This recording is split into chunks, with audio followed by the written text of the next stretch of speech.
고난주간 목요일 새벽 이 시간 우리에게 주시는 하나님의 말씀은 이사야 53장 7절부터 12절 말씀입니다. 구약성경 1034쪽에 있는 이사야 53장 7절부터 12절 말씀을 우리 함께 읽겠습니다. 그가 곤욕을 당하여 괴로울 때에도 그의 입을 열지 아니하였으며 마치 도수장으로 끌려가는 어린 양과 털 깎는 자 앞에서 잠잠한 양같이 그의 입을 열지 아니하였도다. 그는 곤욕과 신문을 당하고 끌려갔으나 그 세대 중에 누가 생각하기를 그가 살아있는 자들의 땅에서 끊어짐은 마땅히 형벌받을 내 백성의 허물 때문이라 하였으리요. 그는 강포를 행하지 아니하였고 그의 입에 거짓이 없었으나 그의 무덤이 악인들과 함께 있었으며 그가 죽은 후에 부자와 함께 있었도다. 여호와께서 그에게 상함을 받게 하시기를 원하사 질고를 당하게 하셨은즉 그의 영혼을 속건 제물로 드리기에 이르면 그가 씨를 보게 되며 그의 날은 길 것이요 또 그의 손으로 여호와께서 기뻐하시는 뜻을 성취하리로다. 그가 자기 영혼에 수고한 것을 보고 만족하게 여길 것이라. 나의 의로운 종이 자기 지식으로 많은 사람을 의롭게 하며 또 그들의 죄악을 친히 담당하리로다. 그러므로 내가 그에게 존귀한 자와 함께 몫을 받게 하며 강한 자와 함께 탈취한 것을 나누게 하리니 이는 그가 자기 영혼을 버려 사망에 이르게 하며 범죄자 중 하나로 헤아림을 받았음이니라. 그러나 그가 많은 사람의 죄를 담당하며 범죄자를 위하여 기도하였느니라. 아멘. 할렐루야. 하나님의 어린 양이신 주님의 은혜가 이 시간 주님 전에 나오신 모든 성도 여러분의 삶에 가득하시기를 예수님의 이름으로 축복합니다. 고난주간 목요일 새벽에 이사야 53장 7절부터 12절 말씀을 통해서 우리가 예수님의 고난을 묵상하며 함께 은혜를 나누고자 합니다. 이사야는 700년 전에 주님이 당하신 그 고난을 마치 곁에서 눈으로 직접 지켜보는 것처럼 생생하게 기록하고 있습니다. 그래서 이것은 인간적으로만 본다면 참 불가능한 일이 아닌가 이런 생각이 들 수밖에 없죠. 여러분 중에서 700년 후에 어떤 일이 일어날 것인가를 이야기할 수 있는 사람은 아마 없을 것입니다. 상상조차 할 수 없는 일입니다. 이것이 가능했던 이유는 다른 것이 아닙니다. 순전히 하나님께서 우리를 사랑하셔서 여기 성경에 말씀이 기록되게 하셨기 때문에 가능한 일이더라는 사실입니다. 오늘도 이 살아있고 활력이 있는 하나님 말씀 안에서 약속을 믿고 굳게 흔들림이 없는 저와 여러분이 되시기를 예수님의 이름으로 축복합니다. 먼저 우리가 본문의 말씀을 통해서 생각해 볼 점은 입을 열지 않으시고 아무런 말씀도 하지 않으시는 예수님의 모습입니다. 우리 본문 7절 말씀인데요. 7절 말씀 우리 함께 읽겠습니다. 시작. 그가 곤욕을 당하여 괴로울 때에도 그의 입을 열지 아니하였으며 마치 도수장으로 끌려가는 어린 양과 털 깎는 자 앞에서 잠잠한 양같이 그의 입을 열지 아니하였도다. 아멘. 7절을 보시면 예수님께서 도수장으로 끌려가는 어린 양처럼 아무런 말도 하지 아니하시고 또한 털 깎는 자 앞에서 잠잠한 양처럼 그가 입을 열지 아니하셨다. 지금 그렇게 말씀하고 있는 것을 보게 되죠. 과연 왜 예수님께서는 아무런 말씀을 하지 않으신 걸까요? 대제사장과 바리새인들이 예수님을 십자가에 못 박아 죽이려고 애를 쓸 때에도 충분히 억울하다 그렇게 외치실 수 있으셨고 빌라도에게 신문을 당하실 때에도 얼마든지 나는 무죄다, 억울하다 그렇게 항변하실 수 있으실 텐데 예수님께서는 그냥 입을 다물고 고개를 숙이고 계셨습니다. 예수님이 당하신 상황은 누가 보더라도 억울한 그런 상황이었습니다. 그럼에도 예수님께서 선택하신 것은 침묵이죠. 침묵을 선택하셨습니다. 말 대신 몸으로 순종하셨습니다. 예수님의 침묵은 체념의 침묵이 아니라 아버지의 뜻을 이루기 위한 순종의 선택, 모습이셨습니다. 예수님의 침묵은 우리를 살리기 위한 십자가의 죽음을 향한 믿음의 발걸음이셨습니다. 순종은 바로 이렇게 하는 것이더라는 거죠. 그럼에도 우리는 말뿐일 때가 얼마나 많은지 모르겠습니다. 어제 수요기도회 때 살펴본 마태복음의 말씀도 바로 그런 이야기 아닙니까? 예수님께서 비유를 들려주셨습니다. 한 아버지에게 포도원이 있고 두 아들이 있었습니다. 그 두 아들 중에 첫째 아들한테 얘야 네가 가서 포도원 좀 돌봐야 되겠다 이렇게 얘기했더니 첫째 아들이 대답은 잘합니다. 네, 제가 가겠습니다. 그런데 대답만 해놓고 안 갔습니다.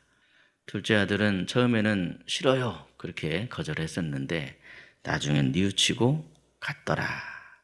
둘 중에 누가 순종한 것이냐 이런 이야기였는데 마찬가지로 오늘 본문의 말씀에서도 지금 이 이야기를 통해서 순종이 어떻게 하는 것인가, 아버지의 뜻대로 순종한다는 것은 과연 무엇인가, 그것을 우리에게 가르쳐주고 있습니다. 그런데 문제는 우리가 침묵을 통해서 순종하려 할 때 사람들은 그것을 전혀 이해하지 못할 수도 있다는 것이죠.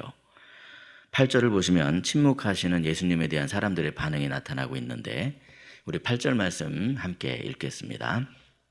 그는 곤욕과 신문을 당하고 끌려갔으나 그 세대 중에 누가 생각하기를 그가 살아있는 자들의 땅에서 끊어짐은 마땅히 형벌받을 내 백성의 허물 때문이라 하였으리요. 아멘. 과연 누가 이해하고 있습니까? 아무도 이해하지 못합니다. 예수님께서 왜 그렇게 하시는 것인가? 그냥 예수님을 단지 죄인으로만 보고 있습니다. 마땅히 형벌받을 내 백성의 허물 때문에 대신 곤욕을 당하고 형벌받은 것임을 전혀 생각하지 못하고 있는 모습입니다. 그럼에도 예수님께서는 침묵을 선택하셨습니다. 아무도 그 고난의 의미를 알지 못해도 그래도 끝까지 침묵하시는 모습이더라는 거죠. 여러분, 그런데 그것은 우리도 마찬가지입니다. 오늘날 믿음을 지키며 살아가는 여러분의 고난도 아무도 알아주지 못할 수도 있습니다. 아무도 이해하지 못할 수 있습니다. 그래서 더 외롭고 더 억울할 수 있습니다. 하지만 예수님께서 그 길을 먼저 걸어가셨습니다. 혹시 여러분께서 여러분이 당하는 그 고난의 이유를 잘 모른다고 할지라도 성도가 걸어가는 그 길 끝에는 누가 계십니까? 바로 우리 아버지 하나님이 계십니다. 아버지 하나님이 계시기에 그 길은 반드시 살아있는 생명의 길임을 믿으시길 바랍니다. 그러므로 그 사실을 기억하며 예수님처럼 묵묵히 순종하며 믿음의 길을 걸어가는 성도 여러분이 되시기를 예수님의 이름으로 축복합니다. 다음으로 10절을 보시면 예수님을 상하게 하신 분이 누구인가 그것을 말씀하고 있는데요. 우리 10절 말씀 함께 읽겠습니다. 10절 시작. 여호와께서 그에게 상함을 받게 하시기를 원하사 질고를 당하게 하셨은즉 그의 영혼을 속건제물로 드리기에 이르면 그가 씨를 보게 되며 그의 날은 길 것이요 또 그의 손으로 여호와께서 기뻐하시는 뜻을 성취하리로다. 아멘. 본문 10절 말씀을 보시면 예수님을 상하게 하신 분이 바로 여호와 하나님이다. 그렇게 지금 말씀하고 있죠. 그러니까 상처를 내신 분이 아버지이십니다. 여호와 하나님이십니다. 그리고 그 상처 위에 하나님의 뜻이 놓여졌습니다. 우리는 상처를 거부하고 무서워하고 피해 다니지만 하나님께서는 그 상처를 통해서 구원을 세우셨습니다. 며칠 전에 기독교 서점에서 이제 책을 이렇게 보다가 책 제목이 참 은혜로웠습니다. 책 제목에 은혜를 받았습니다. 상처가 별이 되어. 책 제목만 보고 그냥 은혜를 받았는데 그래 맞아. 우리 하나님께서는 우리의 상처를 별처럼 아름답게 반짝반짝 만들어주시는 분이시지. 그런 생각을 하면서 제가 은혜를 받았습니다. 때때로 우리 인생에도요, 이해할 수 없는 그런 아픔이 찾아올 때가 있습니다. 하지만 여러분 꼭 기억하시기 바랍니다. 하나님의 뜻은 바로 그런 상처를 통해서 이루어지기도 합니다. 그래서 11절을 보시면 예수님의 고난이 그냥 고난으로만 끝나는 것이 아니라 고난 뒤에 만족과 기쁨이 있다. 그것을 우리에게 가르쳐주고 있습니다. 우리 11절 말씀을 함께 읽겠습니다. 그가 자기 영혼에 수고한 것을 보고 만족하게 여길 것이라. 나의 의로운 종이 자기 지식으로 많은 사람을 의롭게 하며 또 그들의 죄악을 친히 담당하리로다. 아멘. 예수님께서 그렇게 죽으신 후에 그냥 그렇게 끝난 것이 아니라 참된 만족과 기쁨이 있었습니다. 고난 속에서도 침묵할 수밖에 없었고 무참히 짓밟히고 또 짓밟혔지만 그 길 끝에는 마침내 만족함이 있었다는 겁니다. 본문의 말씀은 예수님의 이야기임과 동시에 바로 우리의 이야기입니다. 어쩌면 지금 우리가 사는 시대는 그냥 고개를 푹 숙인 채 아무도 알아주지 않는 그 믿음의 길을 걸어가야 하는 그런 때가 아닌가 이런 생각을 합니다. 하지만 하나님께서는 반드시 그러한 우리의 수고를 기억해 주십니다. 믿음의 길은 지금은 아무도 이해하지 못하는 길일 수 있습니다. 그런데 아무도 이해할 수 없어도 누구는 잘 알고 계시는 길입니까? 우리 하나님은 잘 알고 계시는 길입니다. 토마스 머튼이 지은 침묵의 영성이라는 시가 있는데 제가 중간 부분부터 읽어드리겠습니다. 침묵은 인내입니다. 불평 없이 고통당할 때, 인간의 위로를 찾지 않을 때, 서두르지 않고 씨가 천천히 싹 트는 걸 기다릴 때, 침묵은 인내입니다. 침묵은 겸손입니다. 형제들이 나보다 유명해지도록 입을 다물 때, 내 행동이 나쁘다고 평가될지라도 어떻든 내버려둘 때, 침묵은 겸손입니다. 침묵은 믿음입니다. 그분이 행하도록 침묵할 때, 주님의 현존에 있으려고 세상 소리와 소음을 피할 때, 그분이 아는 것만으로 충분하기에 인간의 이해를 찾지 않을 때, 침묵은 믿음입니다. 침묵은 순종입니다. 왜? 라고 묻지 않고 십자가를 포용할 때 침묵은 순종입니다. 사실 우리는 억울하면 억울할수록 더 말하고 싶고 자기를 더 변호하고 싶은 그런 사람들이죠. 누군가 나를 무시하면 나에 대해 막 입증하고 싶어 합니다. 하지만 오늘 본문에 주님께서는 우리에게 말씀하십니다. 침묵은 때로는 가장 깊은 순종입니다. 예수님께서는 침묵으로 우리를 구원하셨습니다. 우리는 오늘 바로 이 예수님의 침묵을 배워야만 합니다. 말이 아닌 삶으로, 외침이 아닌 믿음으로, 억울함 속에서도 끝까지 순종으로 증명하는 삶을 살아가심으로 말미암아 그 길 끝에 우리에게 참된 만족과 기쁨을 주시는 주님을 만나시는 여러분이 되시길 바랍니다. 영광의 하나님께서 저와 여러분을 기다리고 계십니다. 그 사실을 믿으시고 오늘도 믿음으로 담대하게 이 길을 걸어가는 저와 여러분 되시기를 예수님의 이름으로 축복합니다. 이 시간 우리가 함께 기도하길 원하는데요. 예수님이 우리의 어린 양이십니다. 털 깎는 자 앞에 잠잠한 양같이 그의 입을 열지 아니하셨다. 우리의 어린 양이신 예수님의 보혈을 의지하는 마음으로 앞서 부른 찬송가 268장 1절입니다. 268장 1절을 부르시고 우리 함께 기도하시겠습니다.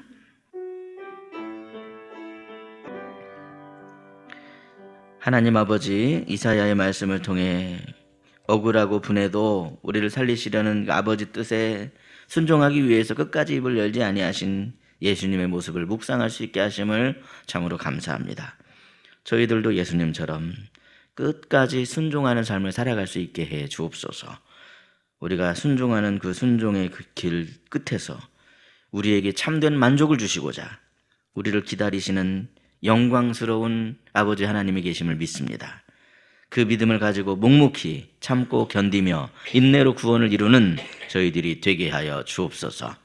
저희들은 참으로 부족하고 연약하오니 주님을 의지하는 심령마다 성령의 능력을 덧입혀 주셔서 우리를 가장 복된 길로 인도하시는 주님의 뜻에 순종하는 삶을 살게 하여 주옵소서. 고난주간 새벽기도회로 모이게 하신 하나님 참으로 감사합니다. 저희들이 유혹을 당하지 않으려면 깨어 있어야 할 텐데 피곤하고 연약해서 기도하지 못한 채 잠에 빠질 때가 많음을 주님 앞에 고백합니다.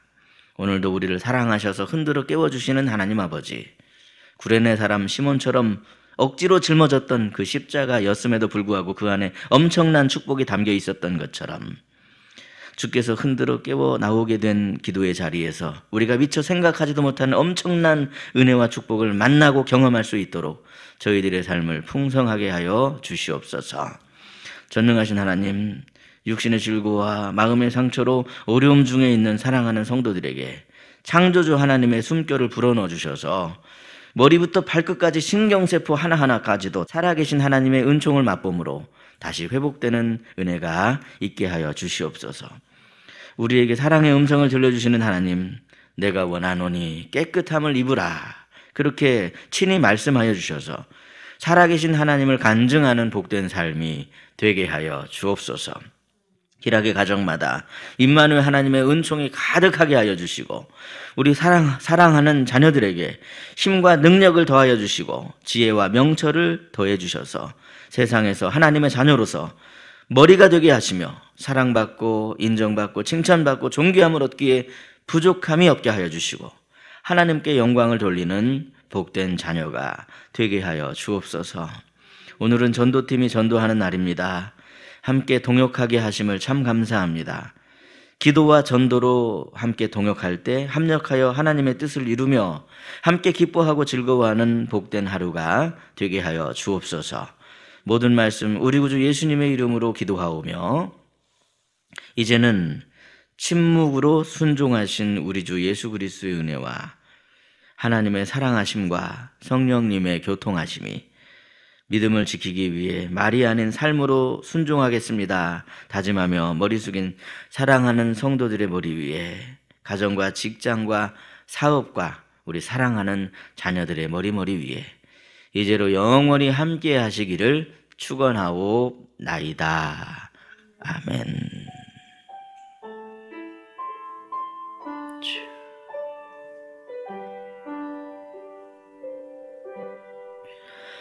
각자 기도하시겠습니다.